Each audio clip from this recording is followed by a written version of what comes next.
from the Angels. First game in of this 3-game series. The Angels a game under 500. They'll lead off with David Fletcher at second base. Shohei Ohtani will bat second and be the DH. Phil Gosselin at first. Then it's Max Stassi catching, Brandon Marsh in center, and Juan Lagares in left field. Iglesias, Eaton, and Jack Mayfield, third baseman, round out the order for the Angels. Well, we talked about him in the open. Dane Dunning on the mound for the Rangers tonight. There's a look at what he's done throughout the course of this season and just trending in the right direction overall. The ERA was up at 4.71 back on June 20th, and he has slowly chipped away at that. Here is his pitch arsenal. Take a look at that changeup. 43% chase rate. Just goes to show you the success, and a guy that generally does a good job getting chase. We talked about the strikeouts and how he gets a little bit more swing and miss than you would expect for a guy that is not an incredibly hard thrower. But I feel like this is the type of guy that gets the maximum output out of what he has. I think that's probably a pretty good way of saying it as he gets going here today. And his first pitch is slapped to second base. Right there for Ibanez. One pitch, one out, as Fletcher retired to get us started. Defense behind Dunning tonight, delivered to you by New Braunfels Convention and Visitors Bureau. Jason Martin, the left fielder, Eli White in center, and Adolis Garcia in right. Third to first, it's Brock Holt, Isaiah Kiner-Falefa, Andy Ibanez, and Nathaniel Lowe. And Jonah Heim, got to get him back there behind the plate, swinging that hot bat. Well, now's when we stop down and make sure that we're all paying close attention to what happens here. It's because Shohei Ohtani has stepped into the batter's box. DH tonight for the Angels, and he'll take in the dirt for ball one. Those numbers right there at the bottom of your screen, and they're impressive. 37 home runs. That's most in baseball. This is fourth season with the Angels. He did not have a huge series against Oakland. They just wrapped up a series with the A's. He was 2 for 13 in that series, so maybe the Rangers are seeing Ohtani at the right time. We'll find out in short order. He'll let us know. Dunning's 2-0 pitch, and that's a beauty right there at the bottom of the strike zone for strike one.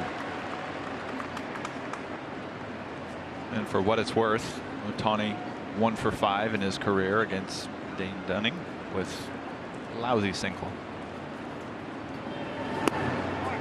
A little low, 3-1. There you go. Ohtani's ranks in home runs, extra base hits, slugging. He's tops. Second with those 82 RBIs and an OPS over 1,000. And that's in all of Major League Baseball, not just the American League. And there's a strike. It's a full count. Now, where are you going? You're good, but you're not that good. Especially when Joe West is back there. That's right. You don't walk out on Joe West. And we've seen a little bit more of this lately. I feel like just ball or two off. Umpires being a little bit more generous to pitchers. Breaking ball, and that one lined out there near second base. Kiner-Falefa shaded over from shortstop, reels that one in, and there are two gone. A hit hard breaking ball from Dunning. Got Ohtani out on his front foot. Looked like it was hit pretty hard, although only came off the bat around 90 miles an hour. So I think he got it off the end as well. Decreased that exit velocity. Well, that's a good guy to turn back. Now Phil Gosselin, Angels first baseman, and he takes strike one. So Joe West looks like he's got a fairly forgiving strike zone. He's the crew chief tonight, calling balls and strikes. Nick Lentz, Nick Marley, and Nate Tomlinson, the rest of the crew. And there's a bouncing ball to shortstop. Kiner-Falefa hustles it over in time, and they get Gosselin. And so Dane Dunning, another spotless first inning. And now here come the Rangers. 7 losses. Isaiah Kiner-Falefa leads it off at shortstop. Nathaniel Lowe at first base, and then it's Adolis Garcia in right. Heim catching. Andy Ibanez at second, and Jason Martin in left. Bottom third of the order has Curtis Terry as the DH. Brock Holt at third base and Eli White at center field will bat ninth. Chris Rodriguez on the mound for the Angels today. There's a look at the 13 games that he's been in this year, although he's usually been out of the bullpen. Hasn't pitched for the Angels since June 20th. Caught our attention a little bit for a nice outing that he had back in April. Here's his arsenal. 96-mile-an-hour two-seamer that he throws. Also has a curveball, changeup, and slider.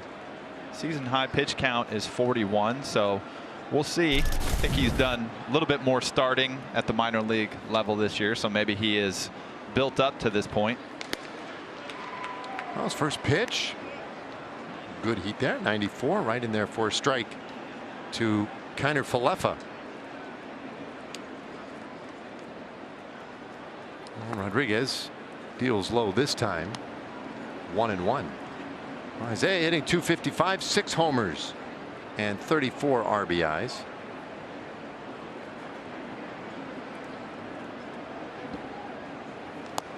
That one off the plate.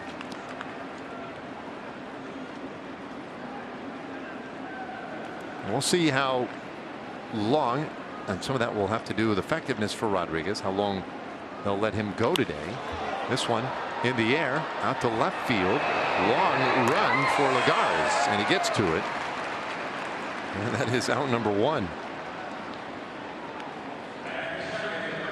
The Angels defense tonight behind Rodriguez. Lagares, who we just saw on the putout. In left field, Brandon Marsh, the center fielder, and Adam Eaton over there in right. Jack Mayfield, the third baseman. Jose Iglesias up the middle with David Fletcher and Phil Goslin over at first. Max Stassi behind the plate tonight.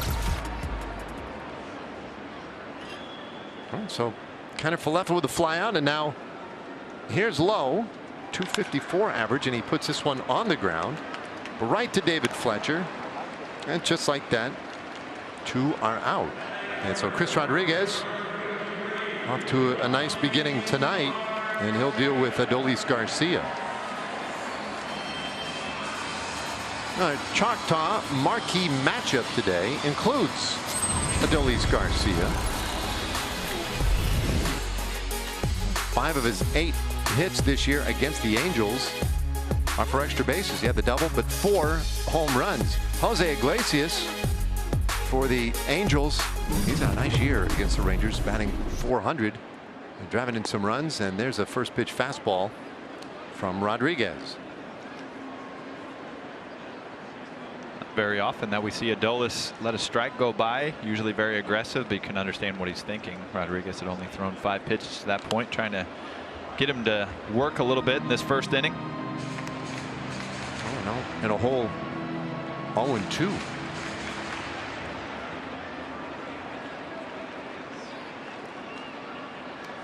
Well, you see Adolis, you can expect him to be swinging here, and he does, and he comes up empty, and so Rodriguez strikes him out in a quick bottom of the first inning for him. We go to the second, no score.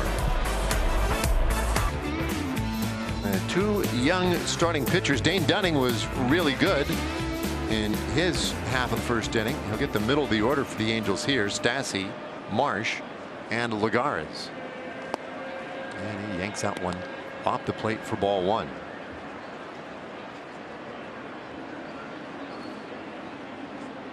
Stassi doing the catching tonight for the Angels. And he hits this one on the ground up the middle. Sliding stop by Ibanez. The throw from the seat of his pants in time. Wow, what a play. That was a great play just to get to the ball. And then I wasn't sure he'd have enough on the throw. He had plenty, and he beat Stassi by quite a little bit at first base. Yeah, this had a little bit to do with the shift, maybe a little bit to do with the turf. It got up there in a hurry, but look at Ibanez and the quickness. Not even bothering to get up. I mean, that's showing some arm strength there to be able to throw from the backside. But nice accuracy. It looked like he was going to bounce it, but got it all the way to Nate Lowe. That is an impressive play, especially to start the throw before you're even done sliding. Momentum's taking you away.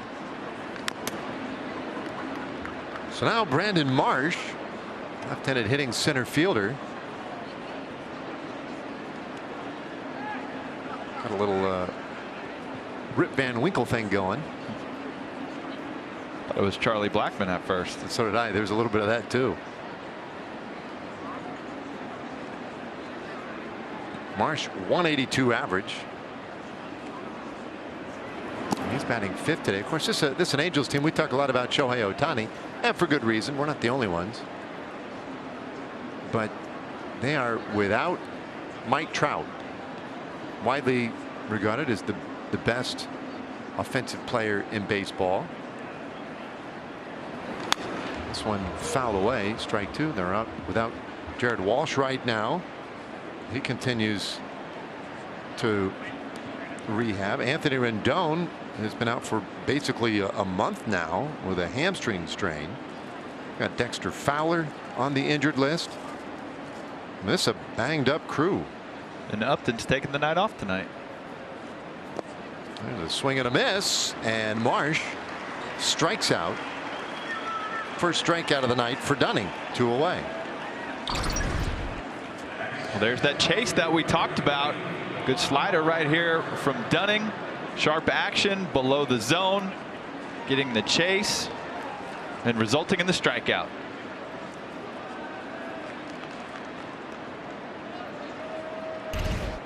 I couldn't even see the pitch on that last look. That was so far out of the zone. He just said, yeah, it disappears. That was trippy, man. I couldn't even see it at the end. I don't know what happened. Lagares getting the start in left field today. And he smashes this one on the ground at short.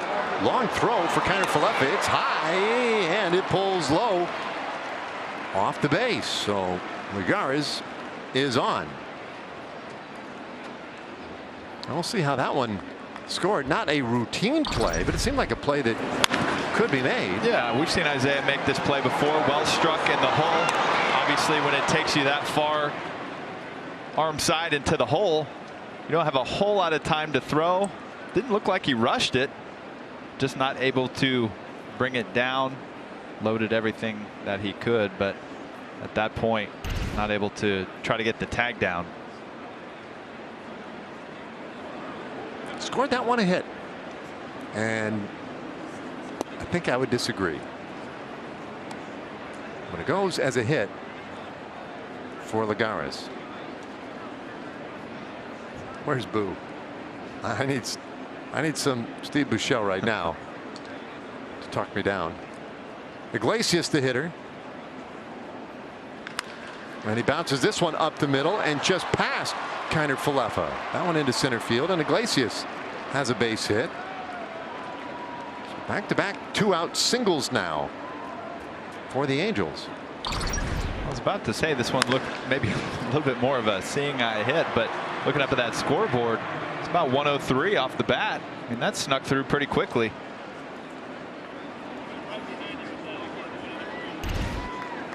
Now you hit it that hard, you should more times than not be rewarded. Yeah, I would think. Absolutely.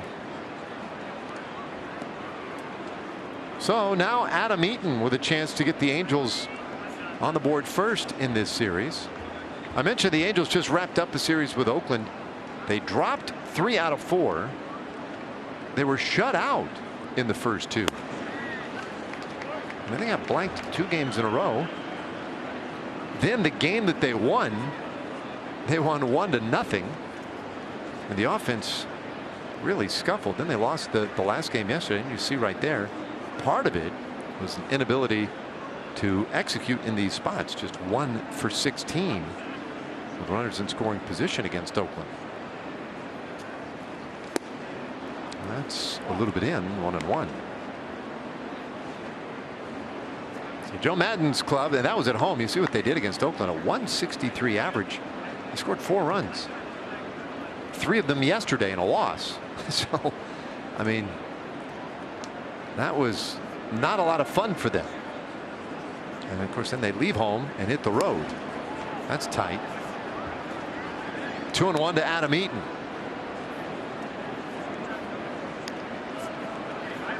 It's an Angels team that sits right around the 500 mark. They're 52 and 53, a game under 500. They find themselves, relative to Houston, 11.5 games back of the division leaders.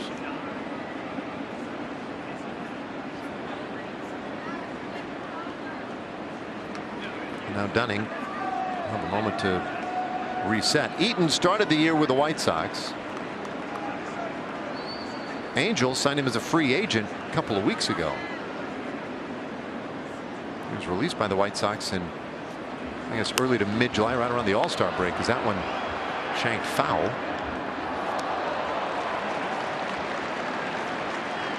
He's always been a good player and a guy that hustles a ton. Came up with the Diamondbacks and was a prospect in their organization. Went on to the White Sox and was a guy that hit for maybe some surprising pop. You know, he had some 15 home run years, but he's always had great speed, good arm, play a little bit of center, a little bit of right.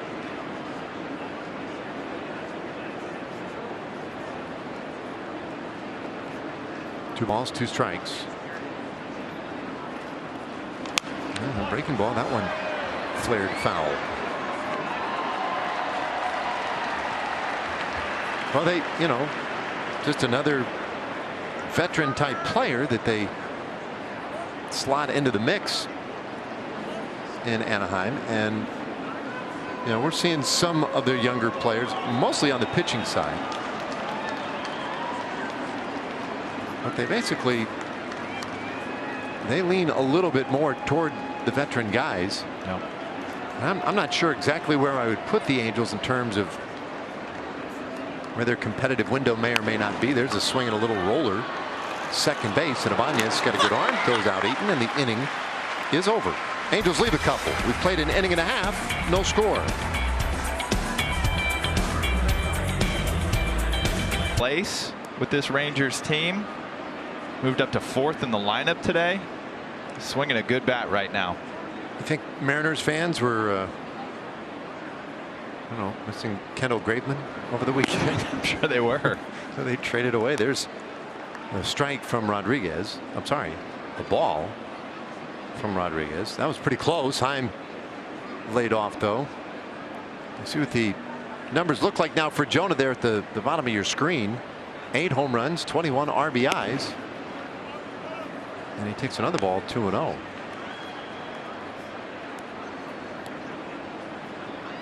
Kind of historic what he was able to do. First back-to-back walk-off wins for the Rangers since they did it a couple years ago against the Angels.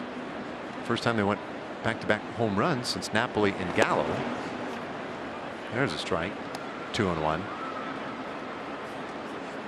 And the interesting thing to me was that Jonah Heim is the first rookie in Major League history to hit a walk-off homer in consecutive games. How cool is that? I mean, 20-some-odd thousand major leaguers, and no one's ever done it as a rookie until Heim this last weekend. That's pretty awesome. Yeah, special in the history of this game, being able to say that you've done something that no one else has.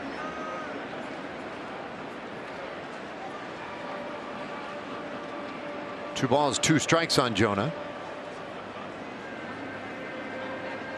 And the pitch from Rodriguez. And that one lifted out to center field. Marsh chasing it back onto the warning track, and he'll make the catch. So Heim, even his outs right now are pretty loud. One away. Everything's hard. It's about 100 miles an hour off the bat. Sometimes you just get to a point where you're right on everything. He's been hitting some fastballs. This was a changeup, which you saw Jonah hit one of those into the seats on Friday night. But he's been doing it from the left side, right side, variety of pitches. Get Andy Ibanez to the plate now, and he'll take a curveball for a strike.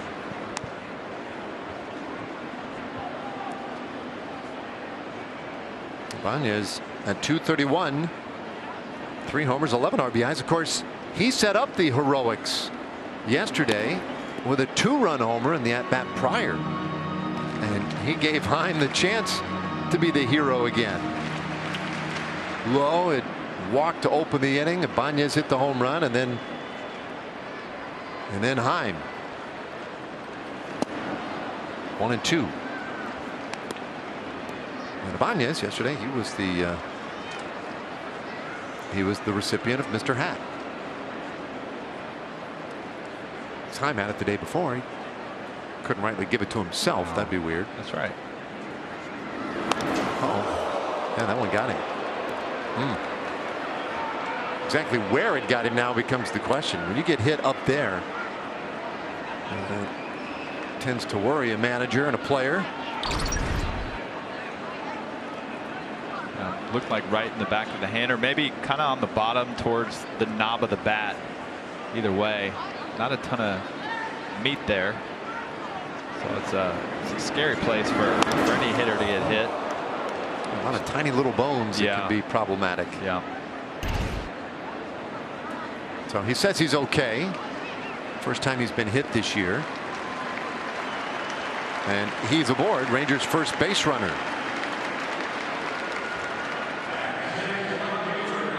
That does not count as their first hit. He's on, and it'll bring up Jason Martin. By the way, that out by Heim to start the inning, that deep fly ball to center field, that went 404 feet. That would have been gone, according to StatCast. That would have been gone in 7 parks. Here was an out. Could be a smarter hitter than that. That's right. Bad aim. Here's Martin, and he hits this one to center field. Coming on for Marsh, he makes the catch, and that's out number 2.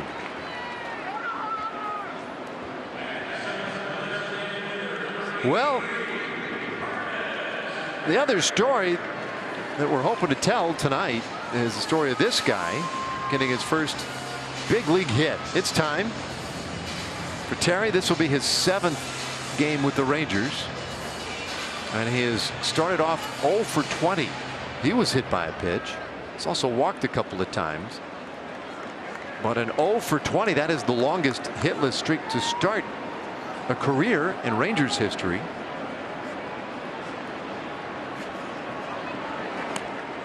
Check in over there on Andy Ibanez, and it's still well shy of Chris Carter's major league record. He went 0 for 33 before getting his first hit. That's the longest in major league history. Hit a couple of balls hard, though. Just hoping for one to fall in for him, and he takes a little bit up here. Ball 1.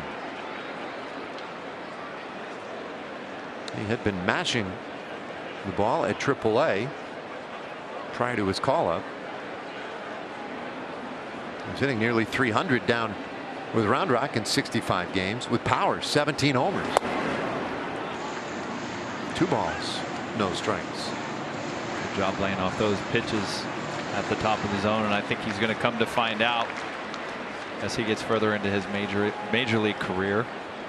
If you can take those close pitches, more likely to get one in your zone. Hopefully gets one down that he's able to just get on top of, slap somewhere into a gap or find a hole.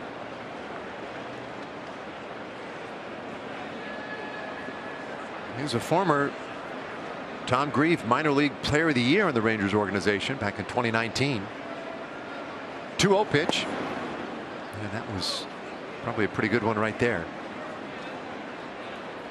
Fastball at 95, and might have snuck up on him a little bit. 2-1.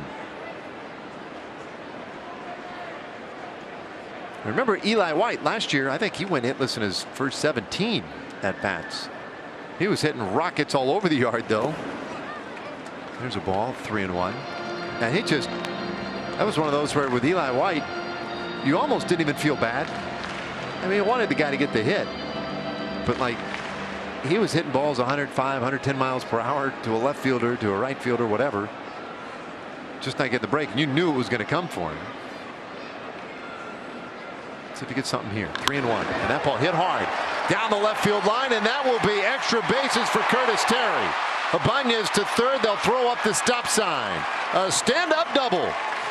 And Curtis Terry is in the book. Somebody get that baseball. His first big league hit, and it was clean and loud.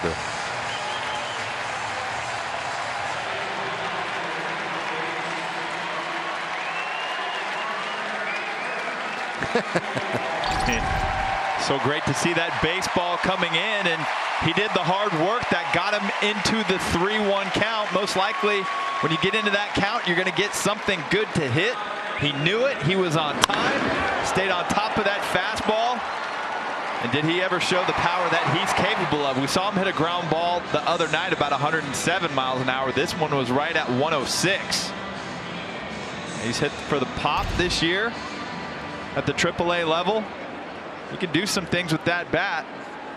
He just needs to loosen up, and that's sure going to help. Now a chance for Brock Holt to maybe cash in a couple here. And that one gets away from Rodriguez. Here comes Ibanez. He'll score easily, and Terry goes to third.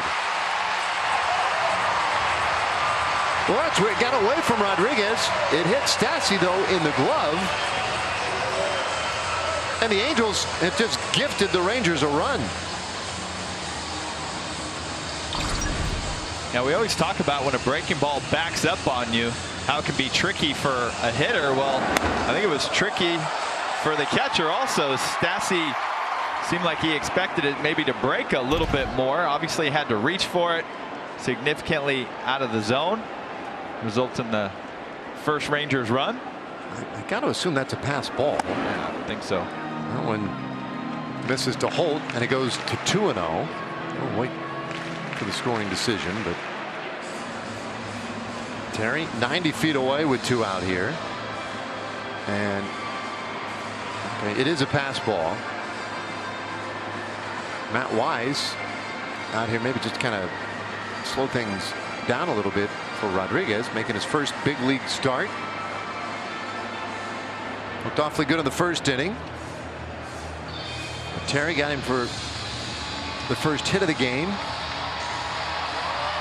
Rodriguez is just 23 years old. He just turned 23 a couple of weeks ago. And really kind of amazing that he is starting in a game right now at the big league level. 2-0 pitch. And that is ball 3. You mentioned it earlier, Murph. Rodriguez had pitched in relief in 13 games at the start of the year. He broke camp with the big league club. They sent him out to turn him into a starter. 3-0 pitch, and that's ball 4. He walks Holt on 4 pitches after Curtis Terry's double. I'm not sure what Joe Maddon's looking for there, but no doubt not excited about the way that just went. And Eli White comes to the plate. Well, helpful too. You know, if you look at some of these at bats, we talked about earlier in the game how, you know, a lot of these umpires we've seen lately have been giving off the plate. Well, there's been some close ones vertically this inning. One of the first pitches to Terry seemed like it may have caught the upper part of the strike zone, was not called, and then the 2-0 pitch to Brock Holt, very similar. So, you know, you can expect a lot of veteran pitchers to bounce back from something like that, but a guy that's hasn't made start at the major league level probably starts to wear on you a little bit. I might have him second guessing a thing or two as he goes back to the rosin. So he made his big league debut on April 2nd, and when he made that debut, it was the first time he had pitched above the high A level. That's a pretty big jump. One strike pitch, that's outside. So you go from high A to the big leagues, and when he had thrown it at the high A level, that was in 2019 for Inland Empire, and he appeared in 3 games that year. 2 in relief, 1 as a start. That was all of his experience at high A. And then they turned him into a starter this year at the big league level. So he's made really quite an enormous advance in very short order. A guy who missed all of 2018 for injury. He had a stress fracture in his back that he had to have surgically repaired. I mean, it's really quite an interesting journey for a very young guy. The 1-2 pitch, and that one in the air, foul, and will end up in the seats. And I think that's something just with the shortened season last year and a lot of these younger guys not playing or not pitching very much. We see a lot more of those stories. And what'd you do in 2019? Well, I pitched a little bit in A-ball, 9 innings. Yeah, that's good. I mean, since 2017, he'd thrown in 3 games prior to this year at high A. That one's in the dirt, and Hall was running. That one, apparently White was able to hold off. That's a stolen base for Brock, his 3rd of the year. And so now a White base hit would cash in not just Curtis Terry, but Holt as well. A run already in the inning. And the rookie, Chris Rodriguez, making a bit of a mess of the 2nd inning. And I mentioned how good and efficient he was in the 1st inning. That has not been the case here in the 2nd. This would be his 25th pitch of the inning. A lot for this young man to deal with tonight. Is 2-2. And that one lined out toward right field. Coming on for it, and a slide is Eaton. And he makes a heck of a catch to end the inning. Rangers leave a couple in scoring position. But the story of the inning, Curtis Terry with his first big league hit, a double down the left field line, and it would set up the Rangers' first run of the night. Tonight, Jack Mayfield will lead things off for the Angels. 9th place hitter, and Dunning deals off the plate with ball 1. Mayfield, another sub 200 hitter. That used to be pretty notable. If you saw a lineup and you'd see a guy hitting below 200, it's like, ooh, there's got to be a story there. Yeah. This guy, I don't know, maybe learning something, maybe just a young kid coming up, whatever. Now, it seems most nights, at least 2 or 3 players on either team will have somebody, let's say 210 and below. You know, it's the state of the game, I guess, more than anything else. 2-1 pitch, and that misses ball 3. Well, I guess there's a question that comes with that too, because do you feel like more players are used today than were used back in the day? Because it seemed like, I don't know, maybe, what are we talking about for back in the day? 80s, 90s? Well, there's simply no question. But yes, if you go to the 80s or the 90s, I mean, let's face it, if you were a 5th place hitter for the Cardinals in the 80s, you batted 5th 150 times that year. Yeah. And then, you know, if you were a 3rd place hitter for the Braves, you were Dale Murphy, you batted there every single day. Right-hander, left-hander, didn't matter. Yep. Mayfield grounds out to short, 1 away. Well, that's not the case anymore. Just, I mean, you're the abnormality anymore if you are not in a platoon. If you are an everyday guy who bats against righties or lefties, doesn't matter, and you play every single day, you're kind of the one that we're looking at like, well, what's up with this dude? Yeah. Because everybody else is platoon, it seems like. Maybe you're the Shohei Ohtani that hits both well. Oh.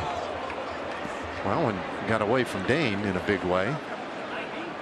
But I guess my point is, you know, you look at a guy like Jack Mayfield, he's got 88 at bats this year, which, you know, you can understand possible struggles through 88 at bats and not necessarily getting it going yet. So there's a more understandable below 200 average where, you know, if a guy's hitting below 200 with, say, 300 at bats, I mean, that's definitely notable to be able to maintain at bats and keep a job. You would think that he's probably hitting for some big time power. Well, that's usually going to be part of it. Yeah. That one grooved by Dunning for strike 2 on Fletcher. Remember, Fletcher grounded out on the first pitch of the ball game. In fact, he was swinging before Dunning even delivered the pitch. That one is down in the dirt, 2-2. I mean, he was up there to ambush, and he's having a good year, 304 average. Not a lot of power with David Fletcher. But he's up there to swing it and put it in play, and you see lately it's been going pretty well for him. 373 average in the last 40 games. Easy to say that he's somewhat of a magician of sorts. I remember we were doing a game together back at the end of April, and coming into that game he only had one extra base hit. Now I think he wound up with his second double that night, but I kind of ran some numbers since that game. He's hitting .318. Well, he grounds out here for the second time tonight. 2 away. All right, let's check in with Sarah. Well, we've talked about him already, but Shohei Ohtani walking up to the plate. This guy has some accolades for the month. AL Player of the Month, no doubt. For what he's been doing, it's been no short of incredible. Woody had comments earlier about it. Just being a fan of the game, it's hard enough to just bat. It's also pitching. He's doing both. The workload he's putting in, the stress on his body, the fatigue, all of these things, and he's doing it effortlessly. So just as a manager of the game, he says we should all be in awe of what this guy has been able to do. Well, that's one way to say it. The amount of work put in. I mean, to have to pitch and then come up to the plate each and every day. We talked about the slugging percentage before the game. I think if he ended up, slugging what he is now for the entire season, it'll be around top 50 all time. You'd think if you get a few 30 home run seasons out of him, that would have been progress for what we saw during his rookie season. But to be at 37 through 356 at bats at this point in the season, I mean, he's in another world right now. Well, some thought that he would have started today's game. We were anticipating that. That's the way it was lining up. But then he was in the dugout, and a foul ball into the dugout hit him and hurt his thumb.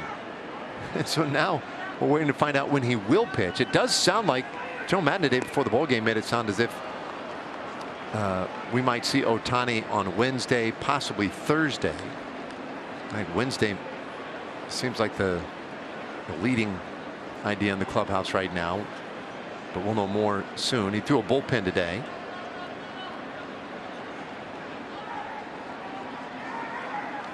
I'd say that's as amazing as anything. Boy, that one didn't miss at all, but it's ball 3.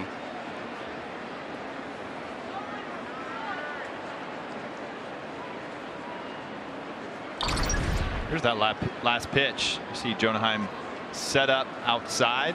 Looked like it crossed the plate at some point, but when you miss your spot by a foot and a half, don't necessarily get the call. Oh, swing and a miss. Ohtani strikes out to end the inning. It's a nice one to have in your book. Yeah, absolutely. Dane Dunning continues to do it. Nice sinker down in the zone. Gets Ohtani swinging. That's a tough one. Hard swing right there. Look at that downward action. On pitches in the zone. That's pretty amazing. Kiner Falefa not far behind at 93.7%. Given that the average 82.5% contact rate on pitches in the zone. That's pretty good stuff. First pitch on the way, and a breaking ball in there for a strike from Rodriguez. They're similar too, and that both Kiner Falefa and David Fletcher, they really like the ball up in the zone, and sometimes even up a little out of the zone.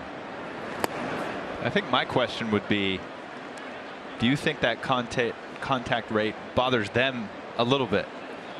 And my reason for the question is sometimes you can be in like a 0-1 count, 1-0 count, something like that early on where you make a good swing, but you're so good at making contact, you'd have rather swung through it and give yourself another pitch, another opportunity in that bat.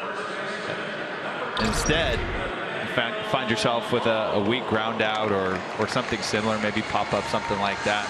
Looks like a good pitch from Rodriguez. Nice downward action 95-mile-an-hour sinker, similar to what we saw from Dunning to Ohtani, but I got that one wrong. That was actually a changeup. I said sinker at first. There's a curveball in there to low for a strike. Yeah, you can make too much contact, I guess. That's certainly a fair point.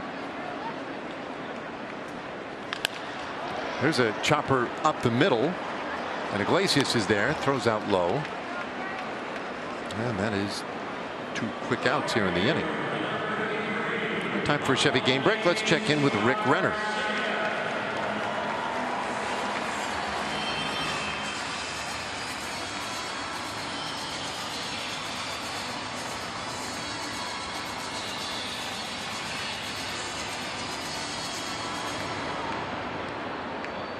All right, so the Indians with the win. You look at the wild card standings in the American League. The Angels only 7 out of the wild card. There's still a long way to go. Indians a game ahead of them in those standings. Pretty good mix of teams there. All, I think, feel like they have some chance to be in the mix. Garcia turns that one foul, 1-1. It always seems like entering August, with as many games as you play in a season, that maybe there's a sense of security somewhat, but these guys aren't. You know, there's a lot of baseball left to be played, and there's going to be a lot of movement up and down those standings for the remainder of the season. Tough call there on Adolis. 1 and 2. We got to stay healthy. That's a big part of it. And that's, you know, something that could make a huge difference for any team on that list that we just saw. And let's take the Angels as an example, right? We talked earlier about Rendon. He's been hurt for about a month. They've been without Mike Trout since May 18th. Jared Walsh has been down. Fowler is out. I mean, they got some guys that you add to this lineup, and all of a sudden the Angels, you know, 7 back in the wild card. Well, they could make a move, especially if some of these young pitchers, guys like Chris Rodriguez, pan out. 2-2. And did he go? No, he did not. Full count. Yeah, I agree, and that's been their strength, is their lineup. It was early on. Then they got rid of Pujols. The injuries happened, but guys like Rodriguez, Reed Detmers, first-round pick a few years back, pitched yesterday, and overall he's got a few innings and not great numbers so far, but his stuff looks great. There's another strikeout of Adolis Garcia. Second time tonight for Rodriguez. Just an 11-pitch inning. 3 innings in the books tonight. Rangers with the 1-0 lead. In a good way, the Rangers are looking to go forward with a future plan for these young guys. And as you take a look at this staff, Chris Young mentioned today, this is the land of opportunity for these guys. They have a chance to establish themselves as major league pieces and make a name for themselves into next year with what they're trying to do, especially with a young core, and they're going to lean on some of those older guys who have the experience to do so. Great point. Oh, this is a prime opportunity, and that's, I feel like, a theme that's going to be talked about very frequently from now throughout the rest of the season. Get King back healthy. We've seen some good stuff from Dane Dunning tonight and all season long. You know, once again, the big thing with him is he's been on the pitch count right around 75, 80 pitches most games that he throws, and so he's just going to have to learn how to be as efficient as he possibly can, which he has, because this late in the season he had his most efficient outing last time in terms of length last time out against the Diamondbacks, through 6 1/3 on 78 pitches.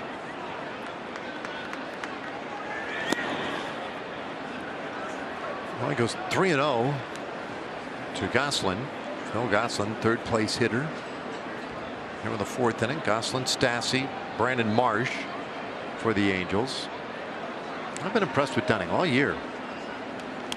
And he walks Goslin to start the innings. Just as I say that, he issues a 4-pitch walk, but generally speaking, he really has been making the most of the few pitches he is allotted on any given night. Gets Doug Mathis, Rangers pitching coach, out of the dugout for no doubt one of his patently short visits out there. A 1-0 game, and that well could be maybe something mechanical that Mathis even saw, because some of those pitches weren't even close. Yeah, that's probably a common thing. Good visit. A lot of times, you don't want to wait around. You see something right away to lead off an inning. You don't want that to haunt you further. So, well, it gets Stassi now. Stassi grounded out in the 2nd inning. In fact, we do know when it comes to Dunning, that is his strength, is getting the ground balls. This team has done a really good job of turning double plays when given the opportunity as well. So maybe the righty can get another ground ball here from Stassi, who has been swinging it well lately. And that one just misses outside.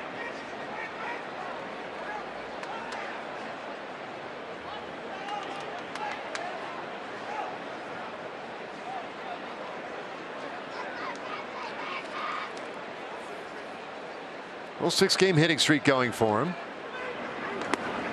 And he takes down the middle. 1-1 the count. And Stassi with the hitting streak, he has the average to .310 coming into play today, and has shown some power with the 10 home runs. In fact, he's homered in 3 of the 6 games during this hitting streak. That's strike 2. Yeah, I forget that Stassi was only 22 years old when he came up to the major leagues for the first time. He's just hit 30 years old. And he's been a good player over his career. Good backstop, and still at 30 years old finding ways to get better. Probably safe to say 155 at bats in, that this is his best year as a major leaguer. It takes here 2-2. So Dunning, a walk to Gosselin, and not exactly razor sharp here with Stassi either. The Rangers on top 1-0.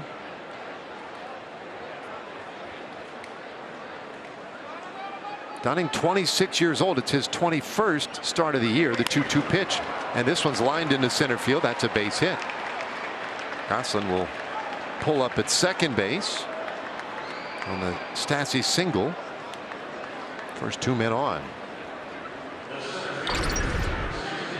You can see from an angle behind home plate where Dunning would be so incredibly difficult on righties, the way that he kind of releases the ball and kind of falls off with his arm over around the shortstop side. So you can see Stassi being intentional about staying on that baseball, making sure that he wanted to stay inside the ball and drive it up the middle, not get around it, which so many of these right-handed hitters do, which is why Dunning does a great job of getting ground balls.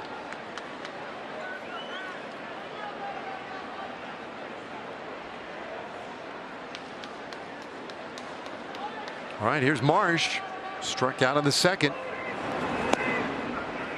And that one misses in.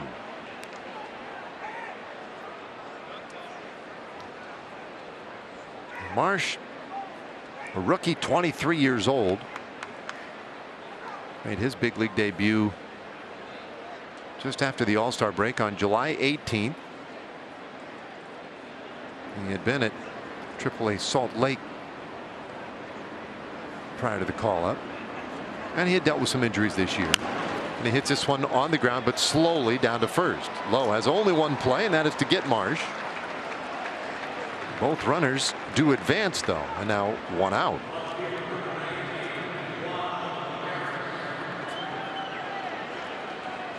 And it brings up Juan Lagares. Yeah, I guess that's one that you could call a productive out. Definitely for Marsh. He hits that one a little bit harder. Rangers have a chance at a double play. Instead, puts his team in a good position. Runners at second and third.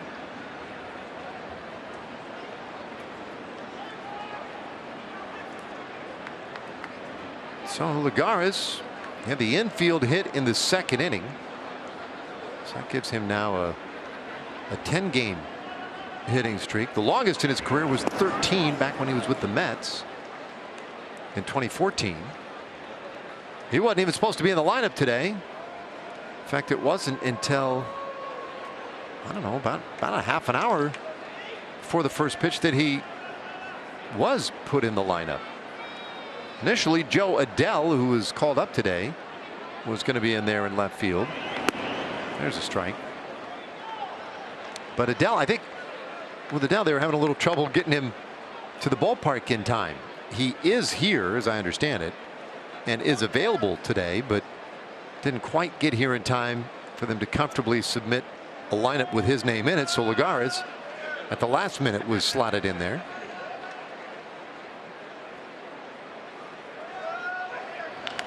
And this one down the third baseline, just foul. Yeah, Adell was a guy that very interested to see how he reacts to the major leagues this second time around. Still only 22 years old, was the 10th pick overall back in 2017. Hit .292 with 23 home runs at Salt Lake this year. Just 161 with 3 homers and 124 at bats at the major league level last year. He struggled a little bit last year, and there were a handful of guys in his spot last season around baseball. 1-2 pitch and a chopper shortstop. That'll tie the game. The throw from Kiner-Falefa is in time to get Lagares, but he picks up an RBI. Gosselin able to come in from third base, and we're tied at 1.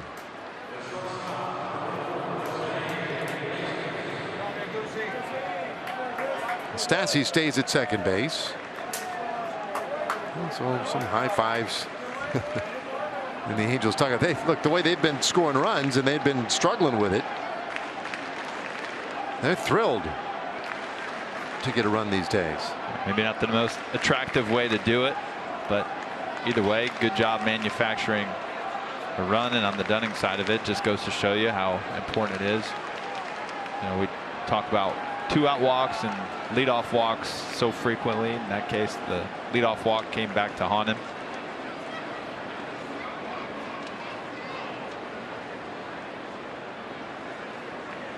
It's just one more out to get out of the inning, though. Iglesias had a base hit in the second inning, and a bender in there for a strike.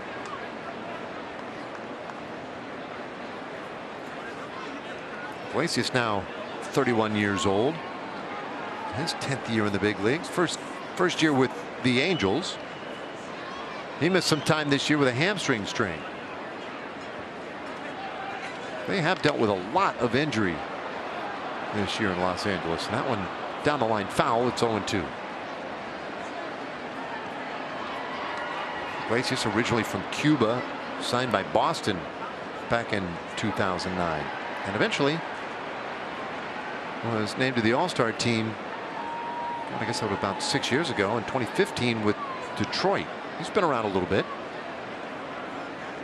Always done some impressive things with the glove. Not a guy that hits for a ton of power. It's always a good batting average guy. Looks like he's tried to add the power a little bit more to his game. 7 home runs this season. This one lined to short, and Kiner-Falefa able to go up and get it. Inning is over. Angels leave a man at second base. So we go to the bottom of the 4th. Rangers in a tie ball game, and well, you need a hero. There he is, Jonah Heim. He'll lead it off when we come back. League history to hit back-to-back walk-off home runs, but who was the last major league player to do it? The answer, that man right there, Albert Pujols, back in 2011. He could hit a little bit back in his day, still can, but these were more of the heydays of his career, the Cardinal days. Well, Jonah Heim goes after the first pitch here and bounces it right near second base, where Iglesias throws him out, one away. Well, we saw Heim. We mentioned Pujols. Here's some others. These are the last 5 to do it. Takes you back nearly 40 years. Albert Bell, Alvin Davis, Fred Lynn.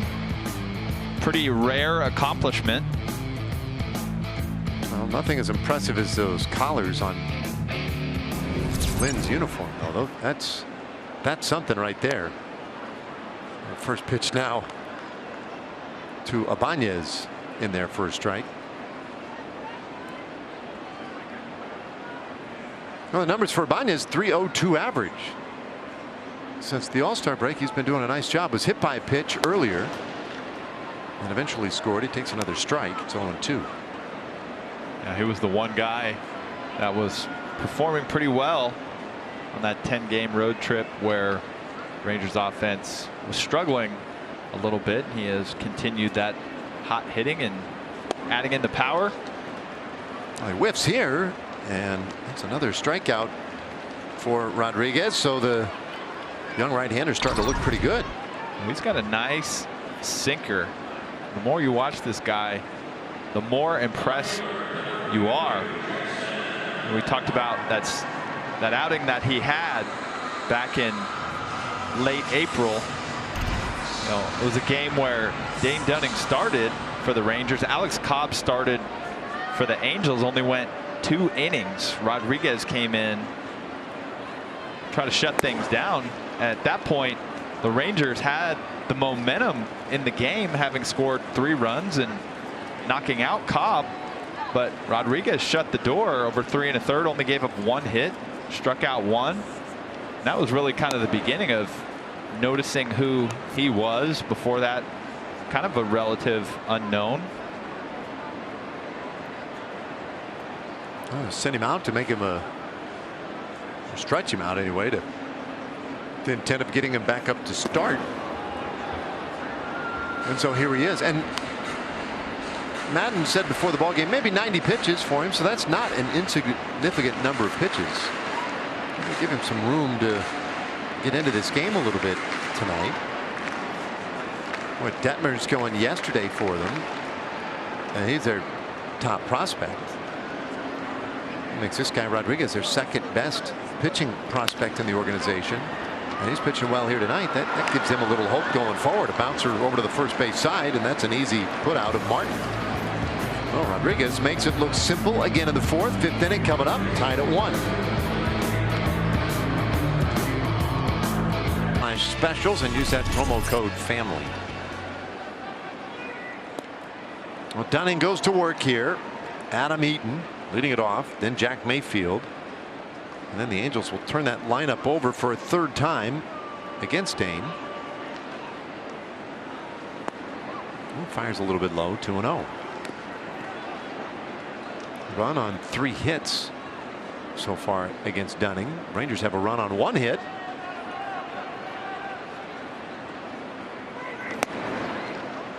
Boy, a little bit like last inning, Dunning having a tough time finding the strike zone. He walked Gosselin on 4 pitches to start last inning, and then he came around to score. It was 3-0 here on Eaton.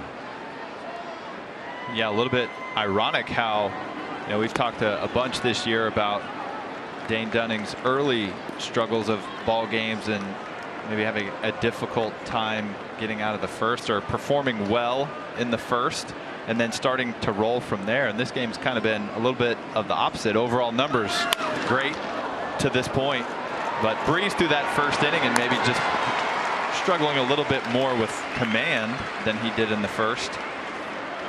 Well, he gets Eaton to ground out, 1 away. We'll bring up Mayfield.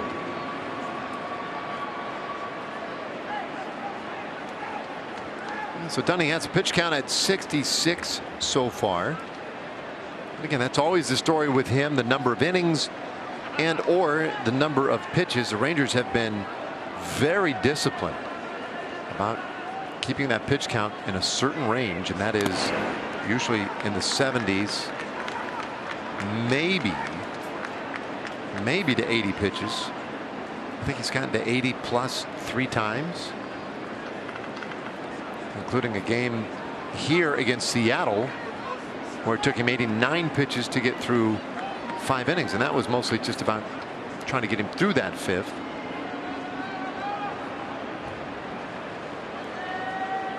One strike offering, and that's low.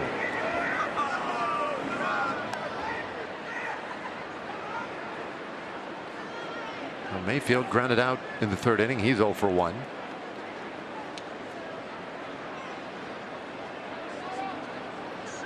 You see some of the guys in the bullpen starting to get up and stretch and get loose. I think it's probably safe to assume that this would be Dunning's last inning, as he's about to throw his 70th pitch and still needs to get 2 more outs.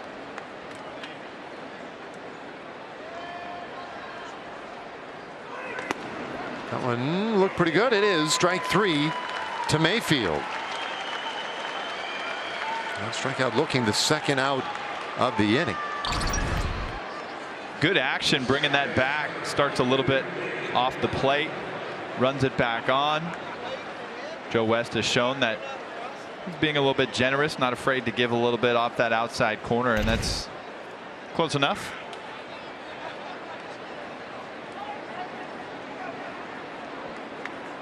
First pitch to Fletcher misses inside for a ball. Well, you think of Dunning's pitching style. How about this with right-handed hitters? 62% of his pitches are down in that bottom 1/3 of the zone. Gets a lot of ground balls as a result. That's a good idea.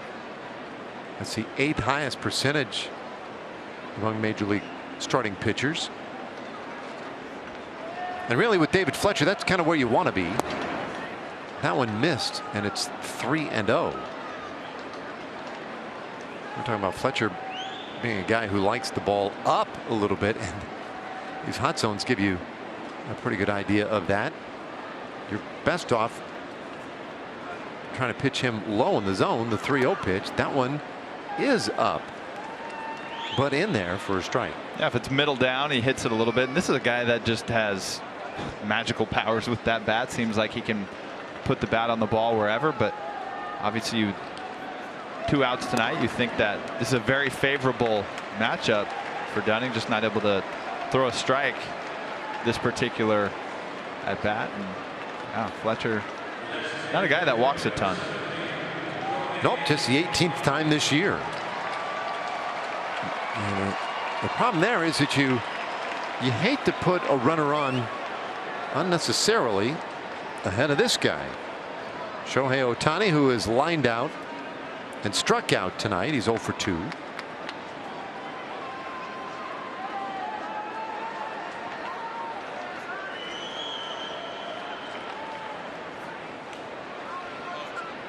Check the first. Uh-oh.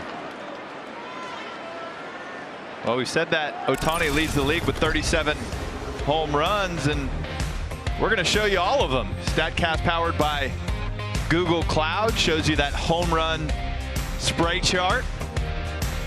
Most of them obviously to the pull side, but he's got power to the entire field. A lot of those to center. Big time pop for this guy. And he shoots this one down the left field line, but foul. Strike 1. Well, the funny thing is, we were talking about the sub 200 hitters, and if you look at Ohtani and what he did last season, it's shocking just the difference from one season to the next. In 153 at bats last year, hit just 190. I'm sure he worked on some things, came into spring training, had a great spring, and has really been able to carry that over, because he pretty much got hot right out of the gate and has not taken his foot off the gas. Yeah, I mean, I don't think there's much question, though. Last year was the aberration, right? I mean, it's such a weird season. Didn't start till late July. Only the 60 games. I'll give anybody a pass on that season last year.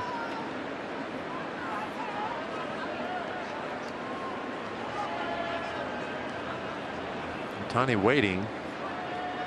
Long hold there by Dunning, and there's a smash on the ground. out to short right field, but Ibanez is there, and Ohtani retired. 2 in the 5th. So Dunning gets through 5. We are halfway there this evening, tied at 1. And the Rangers have 1 hit tonight, and it was from this guy, Curtis Terry, his first big league hit, and it was a double. And he takes a breaking ball, strike 1. Cool moment for Curtis to help set up the Rangers' 1 run tonight. And he puts this one in the air out to shallow center. Back going out for it is Fletcher from second base, and that's out number 1. Yeah, the hit was a great moment for Curtis, and I mean, more importantly, I mean, I think we're just excited to see a big, strong guy like that square up a baseball and see what he can do. And that one was more of a line drive, that first hit. Would love to see what it looks like when he elevates one.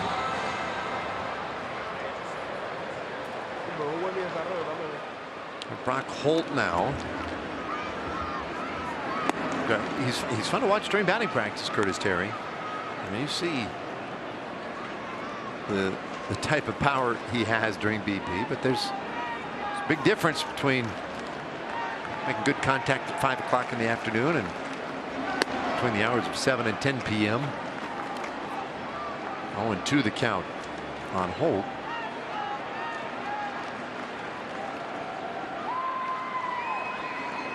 Brock walked in that second inning, the inning in which the Rangers scored. Outside of that second inning, Rodriguez has been perfect. This one lined into left field by Holt. Got a good start out of the box. He's trying to stretch it for 2, and he is in there. A 1-out double for Brock Holt, his 11th this year.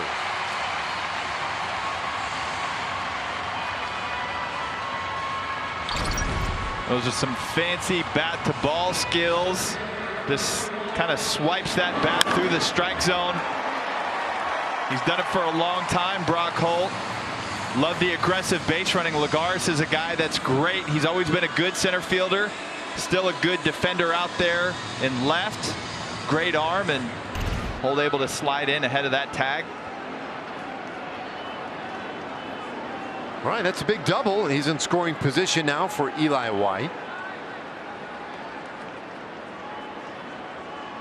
White lined out to right field in the second inning, and it was a pretty good play by Eaton out there. A little sinking liner. I think it might just get in. Had it gotten in,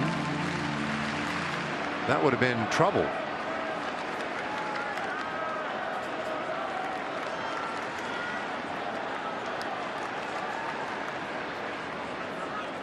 White chose bunt, and Holt stays close out there.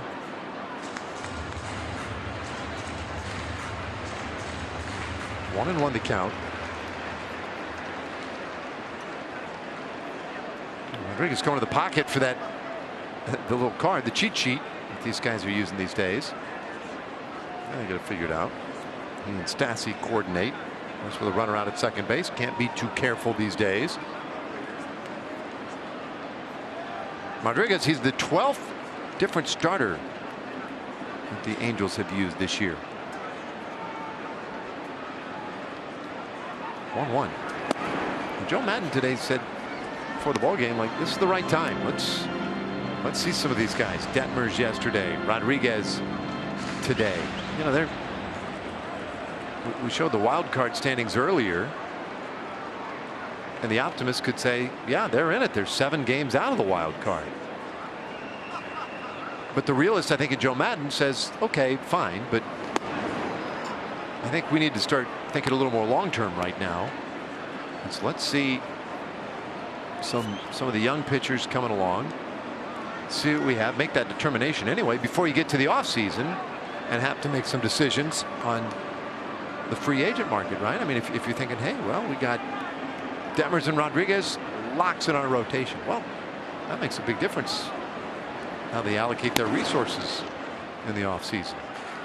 Or if they discover that they're not real comfortable with either of those guys starting the year next year in the rotation, that too would have the same kind of effect.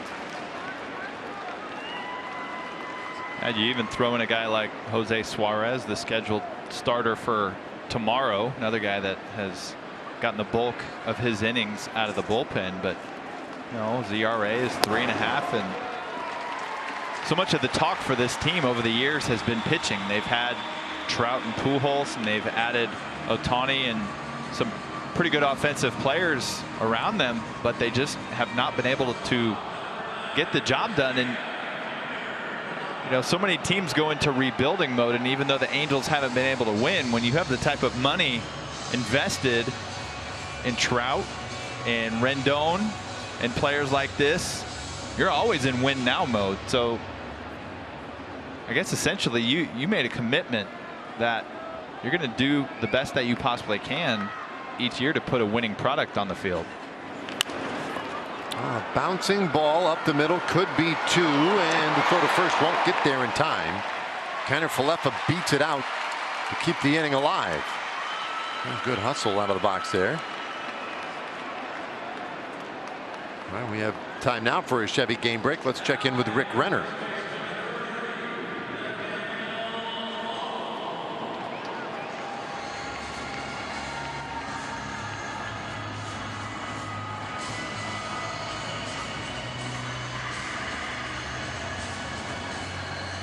Yeah, good for Lewis. All those guys, of course, fans of the Rangers minor league system and people who have seen him play over the years, been rooting for him for a long time. At one point, very highly touted in the Rangers system. This one up and away. Ball 1 to Nathaniel Lowe. Nathaniel 0 for 2 today. A ground out to second, a ground out to short. He's using a different bat today. That is Albombi's bat. And he was working with that during batting practice today. He said, I'm going for it. I'm going to use this one. Every time you come out of the cage, Albombi would be waiting for him. What do you think? What do you think? Yep, this is the one. This is the one. I'm using it tonight. It's a ½ inch shorter than his usual bat. Yeah, there you go. Nice. I like the way it felt during BP. I mean, you figure they're all close to the same, right? You can just pick up one, grab it. I mean, so many guys get really comfortable with the bat that they use all the time. Others are like, they grab one. Manny Ramirez was the guy that he would just grab anybody's bat anytime, and he didn't even ask. He was like, I'm just going to go use this one. It's fouled off. 1 and 2. Were you particular about yours? I was boring. I mixed it up throughout my minor league career, different models, different bat companies, and then I found one that I liked right before I got traded to the Rangers, probably 2 weeks to a month before I got traded to Texas in 2007, and I never used another bat my entire career. Yeah. I used all of that messing around in the minor leagues. Some, were well balanced. Some had a lot more weight in the head of the bat, which, like, at first I felt like gave me more pop. But then once I got to the major leagues and faced some double steal attempt, and coming to the plate, Holdy is in there. Stassi threw down to second base. Apparently he convinced he could get Kiner Falefa. Otherwise, I oftentimes question why try, because you know that Holt's going to break from third and the Rangers steal a run. Yeah, I feel like this is one of the more exciting plays in baseball when there's first and third, and Brock Holt, just an experienced base runner, got a good jump. The key there is you have to make sure that the throw goes through, because a lot of times the pitcher will cut it off. You don't see that as much at higher levels, or one of the middle infielders will jump in there and make sure to cut off that runner going from third to home. And obviously with the speed of Eli White, that's taking a chance right there, because you figure if he gets a jump, there's no catching him. Swing and a miss. Lowe strikes out, and that ends the inning. But the Rangers literally steal a run. Holt coming in from third. Makes it a... The Angels roster transactions. There were some Rangers roster transactions today as well. Biggest news probably going to be David Dahl was DFA'd this afternoon, but in exchange for that, some new faces came up today. As you take a look here, DJ Peters was acquired on waivers from the Dodgers. He was actually en route from Oklahoma City, where he was earlier today. He was made available this afternoon. Jimmy Herget as well was recalled from AAA Round Rock. So these are two new guys to the Rangers organization, and that big news there with David Dahl and then DeMarcus Evans option to Round Rock as well. Yeah, interesting, the DJ Peters acquisition. Of course, we saw Jimmy last year, and Herget, first pitch, gets a ground ball. Attaboy, good to have him back. That's right. Old Jimmy Stirrups. Quick work. That's what Jimmy's done this season at AAA Round Rock. Good body of work. Overall, just been a success story since he came over to the Rangers starting in 2020. 3.2 last year at the big league level in 19 2/3 innings. A little personality to him, changed his arm angles. Love those stirrups. A lot of things we like about him, but that right there, that's top of the list. Ooh. Slings that one a little close to Max Stassi. Stassi 1 for 2 today. So good to see Herget again. There were times last year where he was really impressive. It's 1-0, and that one lifted to short center field. White able to close on it quickly, and there are 2 gone.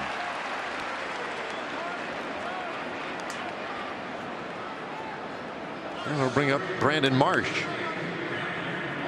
You and I have talked about David Dahl and how, you know, the expectations were high for him. It's, you know, on one hand, it's disappointing to see him go.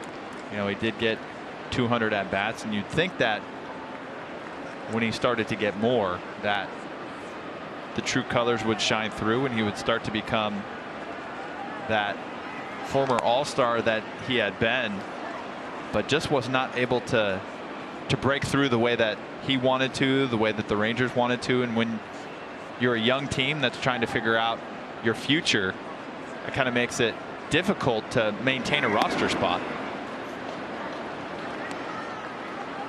Yeah, I thought today, I think it was Chris Woodward talking about DJ Peters in language that somewhat reflected the way he thought, I think, of David Dahl, which was you got to play freely, play aggressively. And I think Dahl, maybe it was the injury, who knows, but he just seemed to be a little reserved this year. It did not work out for him. Jimmy Stirrups getting checked after another ground out, a 6-pitch inning for him. It's 2-1.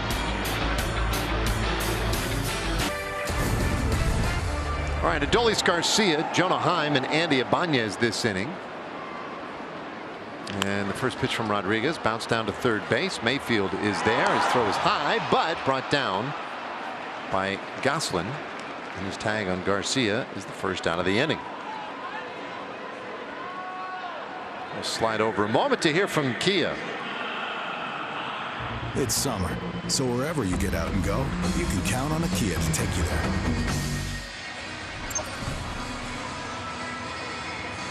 One gone in here is Jonah Heim. He's 0 for 2 so far tonight. Fly out to center, a ground out to short for Jonah. I mentioned that fly out to center back in the second inning. It was a poke. Some 404 feet to center field. Well, a long out. And it takes ball 1.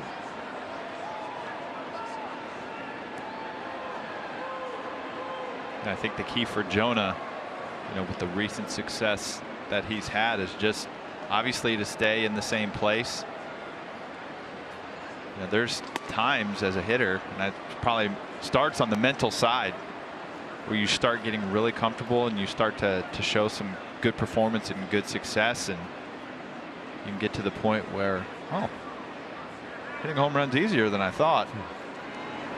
But there was much made of, you know, his stride and shortening up his swing and the adjustments that he's made, and obviously just with the swings that he has taken tonight. As you check out that note, new leader in the clubhouse. Ranger rookie home runs by a catcher. With a ways to go, yeah. Yeah. 2-2. Good balanced swing there, using that backside, going down to that knee, Beltre-esque. But I think we're just seeing him settle in so nicely, use the power the way that he's capable of, and I mean it's work, it's a grind for any hitter, but sometimes it can be more difficult when you're locked in. You just want to make sure to come to the ballpark every day and remember what your body's been doing. Well, he takes a called third strike. He's the second out of the inning. Pretty good pitch here from Rodriguez, and overall we haven't talked a ton about him, but he's had a great game. He's throwing that fastball a ton. He's actually throwing it around 70% of the time, and you can see why. We've seen some outs on that sinking fastball. Maybe had a little ride back on it coming back from his hip, and that's the one that we've seen with success right there. Good vertical downward action. And when you're doing that at 96 miles an hour, it's definitely going to quiet some bats. Yeah, I'd say the Angels have to be pretty pleased with what they're seeing here. First big league start for Chris Rodriguez. I saw him for 13 appearances out of the bullpen earlier this year. Sent him out to stretch him out to become a starter, and it has gone well. Swing and a miss by Ibanez. 1-2 the count. We're in the bottom of the sixth inning. Rangers on top 2-1. And as good as his stuff has been, you got to applaud the Rangers for that aggressive base running last inning, able to steal a run. That's the type of things you need to do when a pitcher's on his game. I'd say he's on his game. 6 innings in the books. The Rangers' 2 runs have come on a pass ball and a stolen base. But they do have the lead. And Kroger. Get your tickets now at TexasRangers.com. Jimmy Herget fires a strike in there to get us going here in the 7th inning. He's got Juan Lagares, Jose Iglesias, and then Adam Eaton in this 7th inning.